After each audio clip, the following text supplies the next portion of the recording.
जाने क्या हो गया मध्य प्रदेश के सिस्टम को, किसकी नजर लग गई इसके तंत्र को।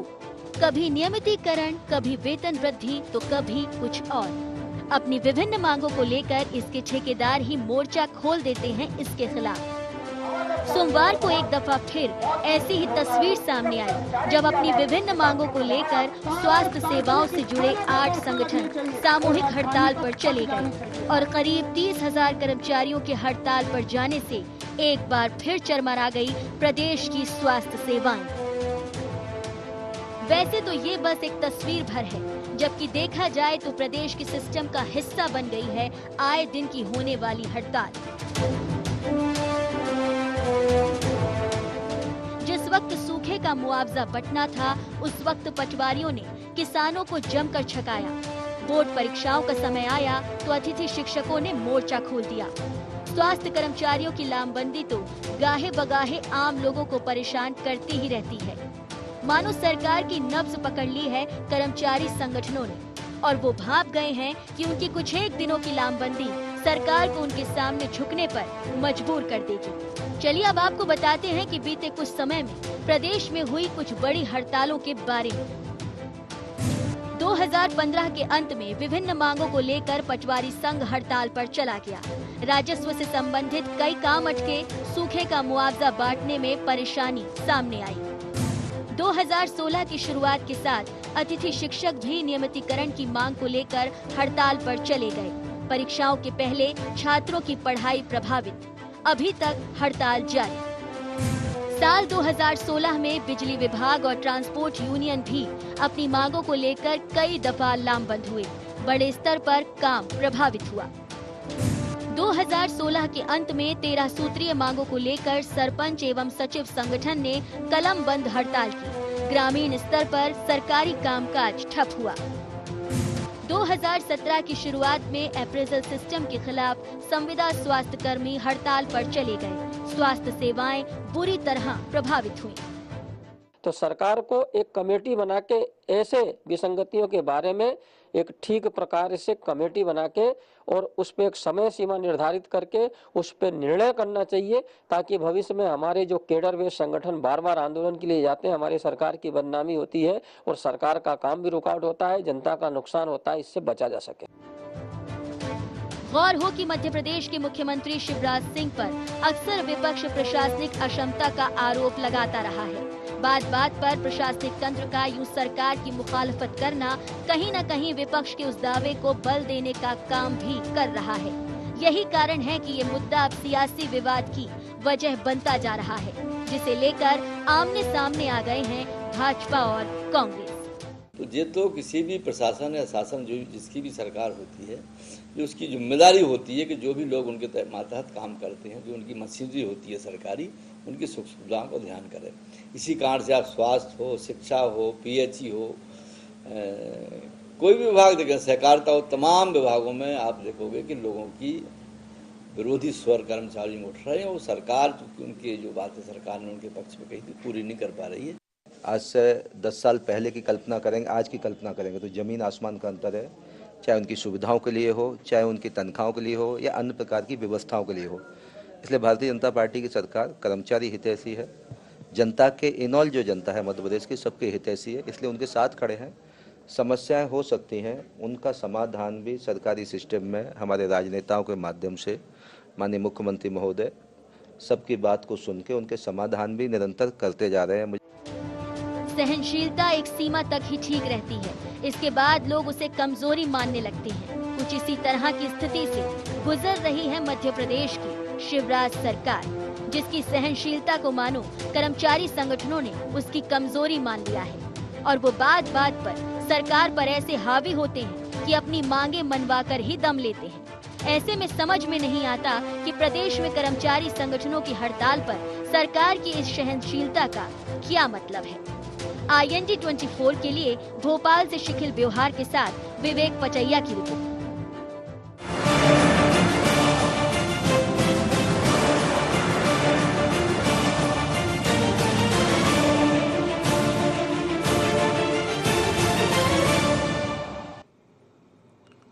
नमस्कार, IND एजेंडा में आपका स्वागत है। मैं हूं राघवेंद्र सिंह। हम विषय पर विस्तार से चर्चा करें उसके पहले एक नजर डालते हैं एजेंडा पॉइंट्स पर। मध्य प्रदेश में क्यों जारी है हड़तालों का सिलसिला? क्या सरकार की सहनशीलता का गलत फायदा उठा रहे हैं कर्मचारी संगठन? क्या हड़तालों से निपटने के लिए जरूरी है सरकार का सख्त रवैया? क्या मामले में कांग्रेस का हस्तक्षेप उसके लिए होगा फायदे का सौदा? इसी मुद्दे पर हम चर्चा करेंगे। हमारे साथ स्टूडियो में 3 खास मेहमान मौजूद हैं। भाजपा के नेता चेतन सिंह जी, प्रदेश कांग्रेस के महामंत्री वीर सिंह यादव जी और हड़ताली कर्मचारियों के प्रदेश अध्यक्ष सौरभ सिंह जी। आप तीनों का बहुत बहुत स्वागत है। सबसे पहले चेतन सिंह जी, मामला मैं आपसे शुरू करूंगा। आपकी पार्टी और आपकी पार्टी की सरकार है, ये हड़तालें जैसा कि आपने सुना कि बार बार क्यों होती है? पार्टी का दावा है, सरकार का दावा है कि बहुत कुछ दिया 2003 के बाद भाजपा की सरकार ने कर्मचारियों को, चाहे वो चपरासी हो चाहे वो IAS ऑफिसर हो। तो क्या वजह है कि आपसे ही आपके वो कर्मचारी नाराज हैं जिनको आपने बहुत कुछ दिया है? आपकी राय। देखिए राघवन जी, ये सच है कि हमारी सरकार ने, चाहे वे संविदा शिक्षक हों, चाहे मानदेय शिक्षक हों, चाहे पंचायत के सचिव हों, चाहे अन्य वर्ग के सारे ही अधिकारियों कर्मचारियों को जो वेतनमान, मुझे लगता है कि जो शायद हमारे मध्य प्रदेश की वित्तीय स्थिति इसकी इजाज़त नहीं देती, लेकिन इसके बाद भी माननीय मुख्यमंत्री जी ने हमेशा इन बातों को थोड़ा बहुत तो इग्नोर करके ही सारे निर्णय लिए और हमेशा कर्मचारियों के पक्ष में निर्णय लिया। कर्मचारी भी हमारे इस मध्य प्रदेश के, हमारे अपने परिवार के हैं, लेकिन इन कर्मचारी बंधुओं को भी इस बात को सोचना होगा कि मध्य प्रदेश में और भी लोग निवास करते हैं, मध्य प्रदेश की और भी आवश्यकता है, मध्य प्रदेश में और भी विकास की बहुत सी बातें हैं जिनको लेकर के हम सबको सोचना पड़ेगा। केवल हम एक कर्मचारी के रूप में सोचेंगे तो मुझे लगता है मध्य प्रदेश के साथ अन्याय होगा। जिस प्रकार से सरकार बाकी चीज़ों को इग्नोर करके आपके पक्ष में फैसले ले रही है, आपके हितों को सोच रही है, समझ रही है, आपको भी मध्य प्रदेश की वित्तीय स्थिति को देखते हुए, समझते हुए माननीय मुख्यमंत्री जी की जो संवेदनशीलता है उसको ध्यान में रखते हुए मुझे लगता है कि कहीं ना कहीं माननीय मुख्यमंत्री जी के सारे निर्णयों का आप लोगों को पालन करना चाहिए। और माननीय मुख्यमंत्री जी को, बल्कि आप सब कर्मचारी संगठनों से तो मैं आह्वान करूंगा कि आप सबको इस बात के लिए सम्मान करना चाहिए कि विपरीत वित्तीय परिस्थितियां होने के बावजूद माननीय मुख्यमंत्री जी ने सदैव आगे बढ़ करके कर्मचारियों का साथ दिया, उनके फेवर में फैसले लिए हैं। बिल्कुल। सौरभ जी, मैं लौटूंगा आपके पास इस बार सबसे आखिरी में। उसके पहले आप ये सुन लीजिए कि सत्ता पक्ष और प्रतिपक्ष आपके बारे में क्या सोचता है।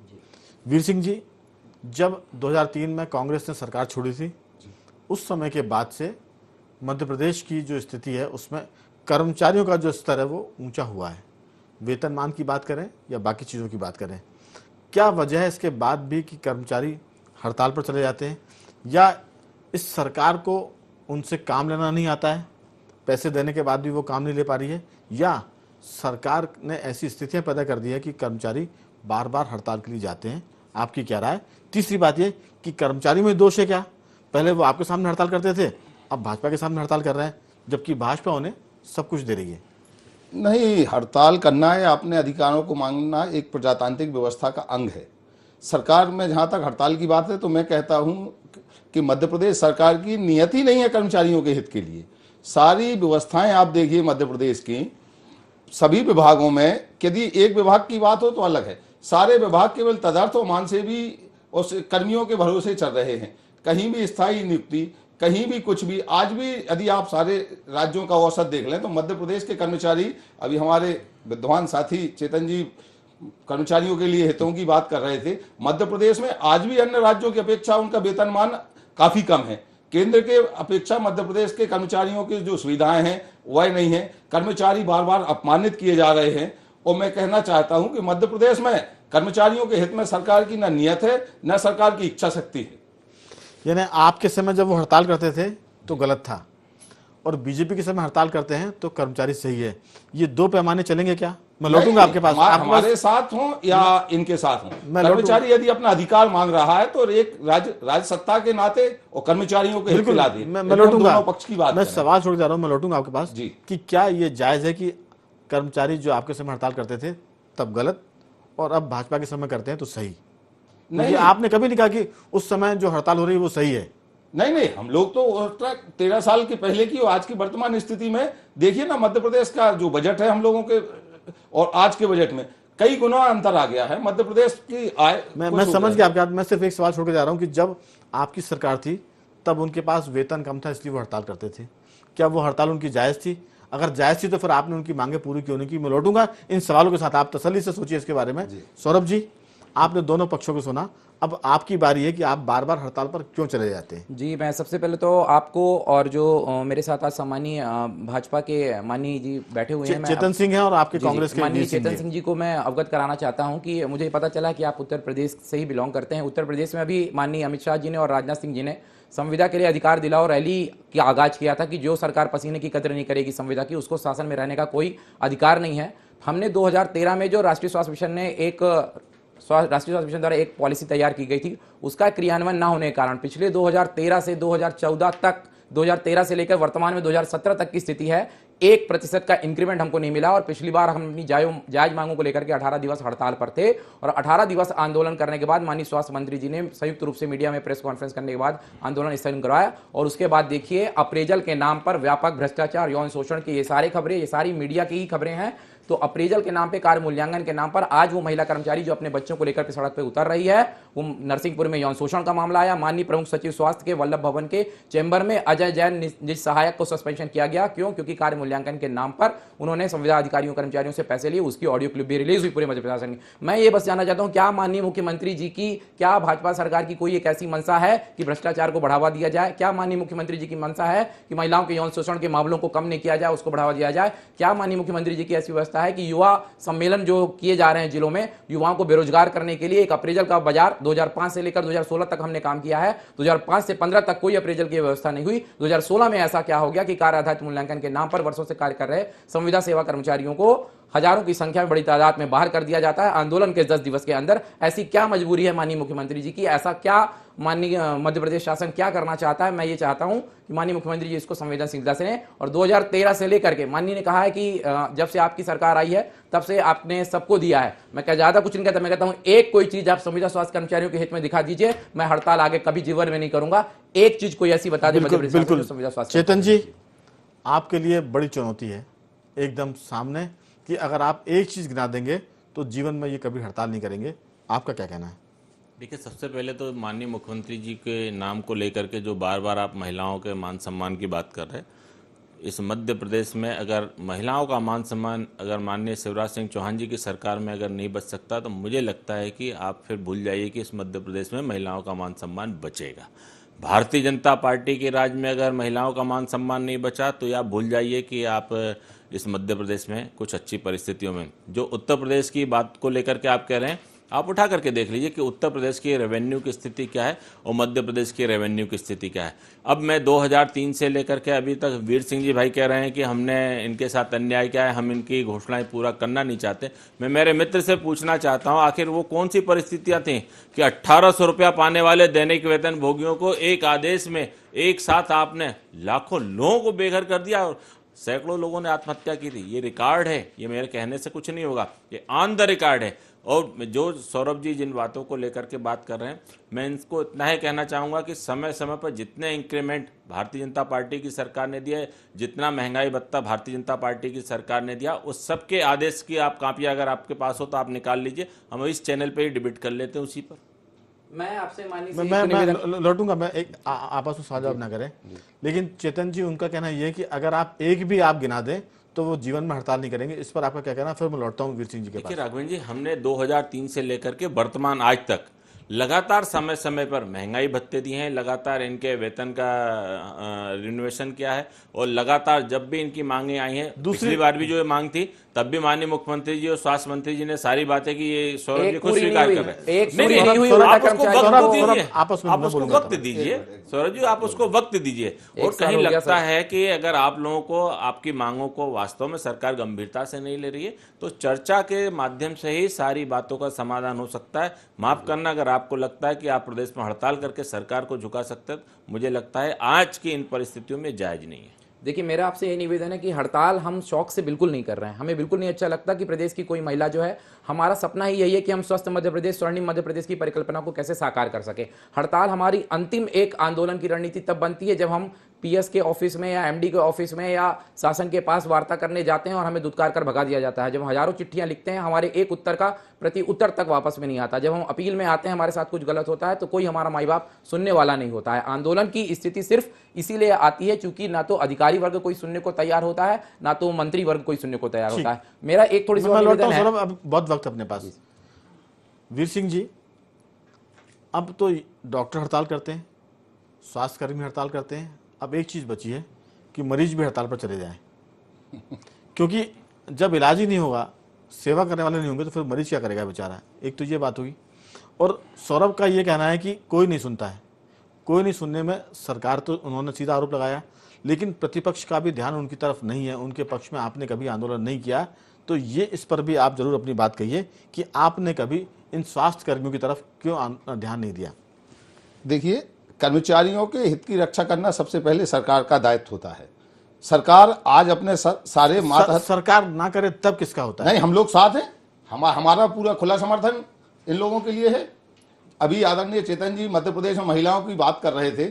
आप देखिए, मध्य प्रदेश में महिला अपराध में मध्य प्रदेश नंबर 1 पर है, बाल अपराध में मध्य प्रदेश 1 नंबर पर है। मध्य प्रदेश को अपराध जगत में एक मध्य प्रदेश को नाम देने वाले शिवराज सिंह जी हैं। दूसरी बात अभी आपको कर रहे थे, मध्य प्रदेश में आप देखिए कर्मचारियों के लिए, यदि कर्मचारी अपने पहली बार प्रजातांत्रिक मूल्यों का हनन कर रही है या सरकार, पिछले दिनों नितिन गडकरी जी जब राष्ट्रीय राजमार्ग का शिलान्यास करने नौगांव छतरपुर जिले में आए थे, वहां यदि अतिथि शिक्षक अपने अधिकारों की मांग कर रहे थे तो मुख्यमंत्री जी ने सार्वजनिक मंच से कहा था कि यदि तुम लोगों ने यहाँ नारेबाजी अपनी मांग की बात की तो जीवन भर तुम अतिथि ही रहोगे, कभी नियमित नहीं हो पाओगे।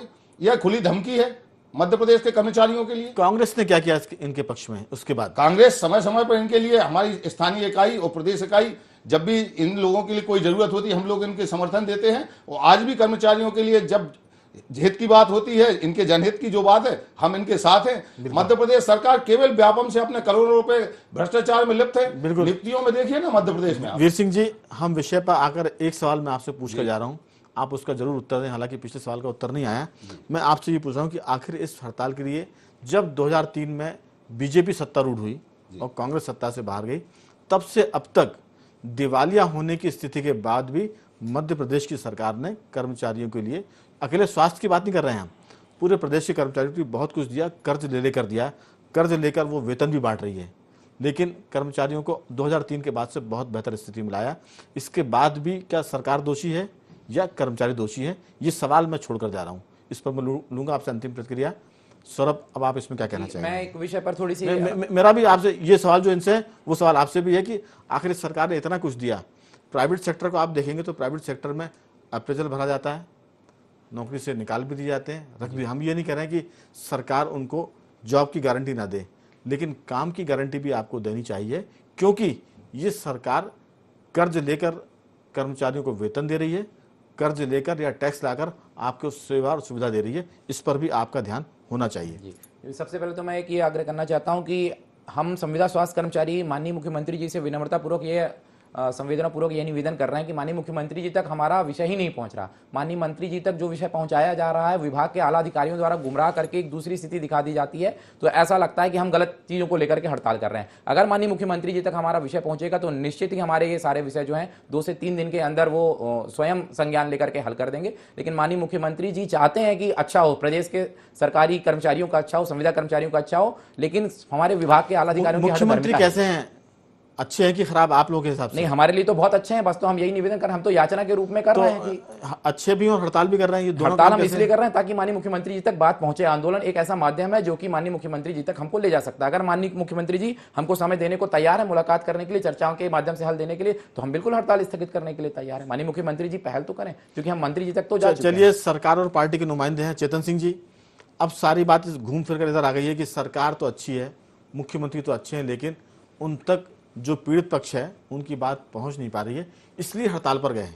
देखिए सौरभ जी, तुम एक कर्मचारी हो और कर्मचारी होने के नाते अगर तुम्हारा ये अनुभव आता है कि पीएस के चैम्बर में और बड़े अधिकारियों के चैम्बर में इस तरह का बर्ताव होता है और बाकी अन्य कर्मचारियों के यहाँ जाने के बाद भी लोगों के साथ इस तरह का व्यवहार होता है। मुझे लगता है कि कर्मचारियों और अधिकारियों को अपने व्यवहारों को भी सुधारने की बहुत बड़ी आवश्यकता है, क्योंकि आप जनता के शासक नहीं हो, आप जनता के सेवक हो, जनता के हितों में बात करो। और जहाँ तक माननीय मुख्यमंत्री जी का मामला है और आपका, मैं तो हमेशा इस बात का पक्षधर रहा हूँ कि सारी समस्याओं का समाधान वार्ता से संभव है। बड़े बड़े मसले वार्ता से सुलझ सकते हैं, अकड़ के साथ। चेतन जी, इनका कहना यह कि ये तो हड़ताल मजबूरी में कर रहे हैं, इसलिए कर रहे हैं क्योंकि इनकी बात पहुंच नहीं पा रही है, और हड़ताल का मकसद भी यह है कि इस बहाने कम से कम मुख्यमंत्री इनकी हड़ताल को संज्ञान में लें। राघवन जी, ये परिस्थितियां भी क्यों निर्मित हुई वास्तव में अपने आप प्रश्न चिन्ह है, क्योंकि हड़ताल के बाद ही माननीय सरकार भी और कर्मचारी भी, मैं वही कह रहा हूँ, हड़ताल के बाद ही अगर माननीय मुख्यमंत्री जी इनकी बात सुनेंगे, इनसे मिलेंगे, ऐसा नहीं लगता मुझे। माननीय मुख्यमंत्री जी मानवीय पहलुओं के पक्ष में बहुत ही संवेदनशील मुख्यमंत्री हैं, और मुझे लगता है कि सौरभ जी, आपकी टीम जब भी माननीय मुख्यमंत्री जी से चर्चा करने के लिए समय मांगेंगी, निश्चित रूप से आप जब बैठेंगे तो आपकी समस्याओं का भी समाधान होगा और आपको भी लगेगा कि आप एक संवेदनशील मुख्यमंत्री के साथ चर्चा करें। चेतन जी, अगर समय नहीं मिलता है तो इनको क्या करना चाहिए? नहीं, ऐसी कोई परिस्थिति नहीं। अगर तो नहीं मिला तभी हड़ताल पर है। बिल्कुल, अगर इनको समय नहीं मिलता है, निश्चित रूप से आप भारतीय जनता पार्टी के प्रदेश कार्यालय या माननीय प्रदेश अध्यक्ष जी के यहाँ चले आइए, मैं आपको चर्चा कराने में पूरा सहयोग करूंगा। इस बात के लिए आश्वस्त करता हूं कि निश्चित रूप से माननीय मुख्यमंत्री जी के साथ आपकी चर्चा होगी और चर्चा भी बहुत सार्थक होगी। बिल्कुल। सौरभ जी, मेरा आपसे सवाल है, अब बहुत सारी बातें क्लियर हो गई जी। ऐसा नहीं लगता कि एक मुरलीधर पाटीदार, मेरे ख्याल से वो थे, लीलाधर पाटीदार है, कौन है, जो शिक्षक कर्मचारियों के वो संविदा शिक्षक के लीडर थे, वो हड़ताल करते करते एमएलए हो गए। तो हड़ताली कर्मचारियों के लीडरों में कहीं ये बात तो नहीं है कि आप हड़ताल करिए, मुख्यमंत्री या सत्ताधारी दल की नजरों में आइए और फिर इलेक्शन लड़िए और विधायक बन जाइए? नहीं सर, मैं नहीं कहता कि आपका ये मकसद होगा, लेकिन कहीं ना कहीं ये मकसद भी काम करता है कि नहीं हड़ताल के पीछे? सर, एक चीज़ मैं आपको थोड़ा सा ये निवेदन भाव में स्पष्ट करना चाहता हूँ कि हमारे पीछे जो हुजूम है वो संविदा स्वास्थ्य कर्मचारी, वो जो महिला है, वो जननी सुरक्षा योजना में ही पैदा हुई महिला है, जो आज माननीय मुख्यमंत्री जी की कन्यादान योजना से और बेटी बचाओ बेटी पढ़ाओ से लेकर के आज संविदा की नौकरी में स्टाफ नर्स या इनाम बनकर के काम कर रही है। एजुकेशन लोन भी माननीय मुख्यमंत्री जी की योजना के ही तहत मिला होगा। लेकिन क्या वो सिर्फ संविदा है तो उसके बच्चे की निवाले की तक आज कोई कीमत नहीं है? वो संविदा है इसलिए उसको हम 12 बजे रात तक जेडी ऑफिस में बैठा करके अप्रेजल करेंगे। वो संविदा है तो 10 वर्ष बाद एमपी ऑनलाइन और व्यापम का पेपर देने के बाद भी वो रिटर्न और इंटरव्यू, और जब महिलाओं के अस्मत तक पे बात आ जाएगी तो भी विभाग उस पर अड़ा रहेगा। क्या वो सिर्फ संविदा है इसके नाते उसको चाइल्ड केयर लीव का लाभ नहीं दिया जा सकता? क्या वो सिर्फ संविदा है इसके नाते उसके सुरक्षित भविष्य की संकल्पना की जा सकती? क्या वो सिर्फ संविदा है? ये संविदा एक शब्द के नाते क्या सारी मानवता, सारी चीजें वहीं पर खत्म हो जाती हैं विभाग की? सबसे बड़ा सर ठीक आपने कहा, लेकिन कहीं ना कहीं इस बात का भी कहीं ना कहीं मैं आपकी, चूंकि अप्रेजल की बात हो रही, संविदा की बात हो रही, बात आगे निकल जाएगी, मैं इसलिए आपको रोक रहा हूं कि उसमें यह व्यवस्था होती है कि जिसकी 10 साल की नौकरी है उसको नंबर अधिक दिए जाते हैं, वो आपके पक्ष में जाता है। क्योंकि कई बार जब उनको रेगुलर करते हैं तो एक सरकार का सिस्टम होता है, मुझे नहीं पता कि उसमें और सिस्टम में क्या बारीकी है, लेकिन मोटे मोटे तौर पर ये होता है कि अगर आपको रेगुलर होना है तो सरकार के नियम के मुताबिक आपको परीक्षाएं देनी पड़ेंगी। सर, ये हमारी प्रतिवर्ष जो परीक्षा होगी सर, हम जब अगर ऑलरेडी व्यापम एमपी ऑनलाइन के थ्रू परीक्षा, अगर सरकार कहती है कि हम नियमितीकरण कर रहे हैं, उसके लिए हम एक बार अप्रेजल दे रहे हैं, तो हम तो 2016 में अप्रेजल में 65 नंबर ज्यादा पा करके आज सर्विस कंडीशंस में हैं। अब ऐसी क्या मजबूरी है सर? और जहां तक बात है कि माननीय मुख्यमंत्री जी विषय संज्ञान लेंगे, हम बिल्कुल ऐसे ही अपेक्षा करते हैं। मैं आपको बता देना चाहता हूं कि जब माननीय स्वास्थ्य मंत्री तत्कालीन डॉक्टर नरोत्तम मिश्रा जी ने, शिव चौबे जी ने आकर के प्रत्यक्ष रूप से मुझसे यही कहा था धरना प्रदर्शन में कि बतौर माननीय मुख्यमंत्री जी की सारी बातों का संज्ञान है, और मैं बतौर गारंटी आपकी ले रहा हूं कि माननीय मुख्यमंत्री जी की तरफ से, लेकिन इसके बाद भी कुछ नहीं हुआ। एक साल से कुछ नहीं हुआ सर। ठीक, तो हम कैसे भरोसा करें? बिल्कुल वीर सिंह जी, समय बहुत कम है, वो बराबर सरकार को कह रहे हैं, सरकार के लोग आके आंदोलन तोड़वाते हैं, लेकिन उसके बाद भी उनके साथ वादा खिलाफी होती है हड़ताली कर्मियों के साथ। ऐसे में प्रतिपक्ष कहाँ है?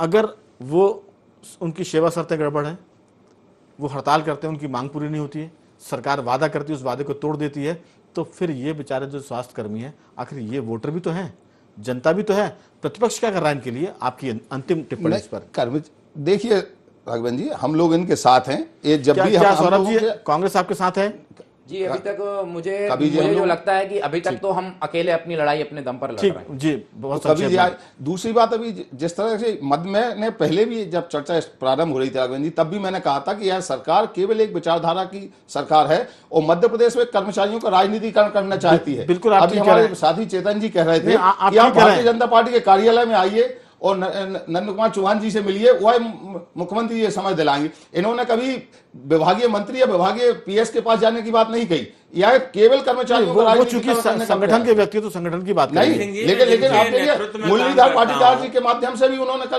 पूरे शिक्षा समय खत्म हो गया था जी। नहीं, लेकिन आपने उनके पक्ष में कोई आंदोलन किया? उन्होंने इनकार किया इस बात से। नहीं, लेकिन वो कभी हमारे पास नहीं आए। हम इनके हमेशा इनकी जो जनहित की बात, हम कांग्रेस इनके साथ है। चलिए, कांग्रेस साथ है, बीजेपी भी आपके साथ है, सिर्फ बात आपकी सरकार तक पहुंचनी है। चर्चा में आपने हिस्सा लिया, आप तीनों का बहुत बहुत साधुवाद, बहुत बहुत धन्यवाद। हम दर्शकों को बता दें कि ये जो हड़ताल है, मध्य प्रदेश में बीजेपी की जो सरकार है वो कर्ज लेकर भी कर्मचारियों को वेतन दे रही है, वेतनमान दे रही है, लेकिन इसके बाद भी बहुत सी चीज़ें ऐसी है जो कर्मचारियों को पुसाती नहीं है। उनको लगता है कि और कुछ ज़्यादा चाहिए। कहीं ना कहीं सरकार और कर्मचारियों के बीच में अफसरों वाली एक ऐसी कड़ी है जो सरकार और कर्मचारियों के बीच में मतभेद पैदा करती है या गलतफहमी पैदा करती है। लेकिन उनकी बातों को सरकार तक पहुंचाने के लिए कर्मचारियों को कोई माध्यम नहीं मिलता, इसलिए वो हड़ताल पर है। उनका हड़ताली कर्मचारियों का कहना यह है कि अगर सरकार उनकी बात सुन लेगी तो हड़ताल की नौबत नहीं आएगी या हड़ताल खत्म हो जाएगी। उम्मीद करते हैं कि सरकार उनकी बात सुनेगी भी, हड़ताल की स्थिति भी खत्म होगी और फिर से स्वास्थ्य सेवा अपने ढर्रे पर लौटेगी। IND एजेंडा में आज इतना ही। आप बने रहिए हमारे साथ और देखते रहिए IND 24।